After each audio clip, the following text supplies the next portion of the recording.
इधर से चाची जी आप भी आ जाए, थोड़ा सा हम पैर दबा देंगे चाची जी, कहेंगे कि सारा भगत वह बोल बम बोले छिकल बाटे। अरे जो बम खाली करिए कम से कम मीठी मीठी ताली तो बजा लीजिए। क्या बात है।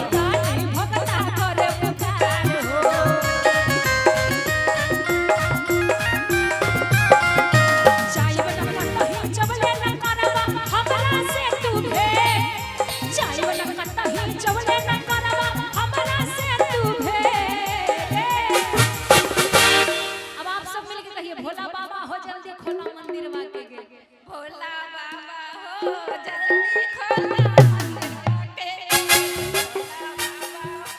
जल्दी खोला मंदिर वाके, भोला बाबा हो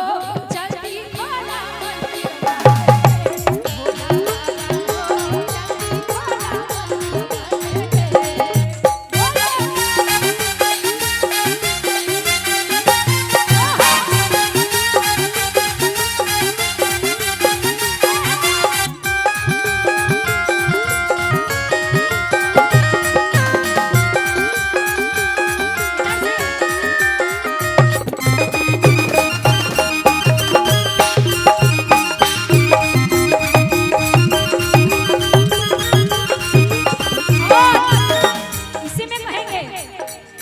रोडवे कावड़ियन के भीड़ लगल कामे चला रहते जपिया ड्राइवर हो, रोडवे कावड़ियन के भीड़ लगल कामे चला रहते जपिया ड्राइवर हो, पिया ड्राइवर हो खाता खाता करे, पिया ड्राइवर हो खाता खाता करे, रोडवे कावड़ियन के भीड़ लगल कामे चला रहते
इधर से आप लोग हट जाइए, हम बार बार कह रहे हैं कि आप लोग पीछे चले जाइए, चाहे बम हो चाहे हमारे दोस्त हो, जो भी इधर से हट जाइए।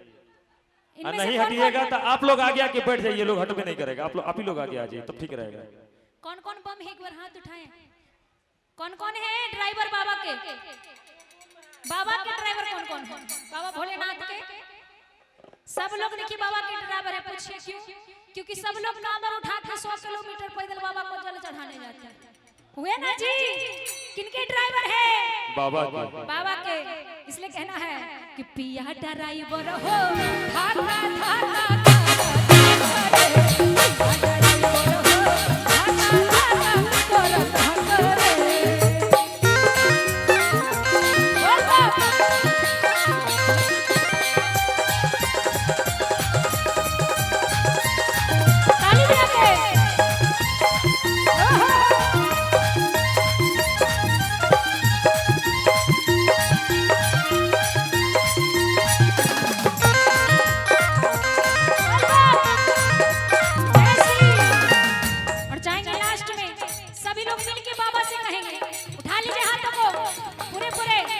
भोला बाबा हो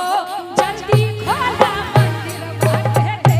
भोला बाबा हो जल्दी खोला मंदिर बाटे,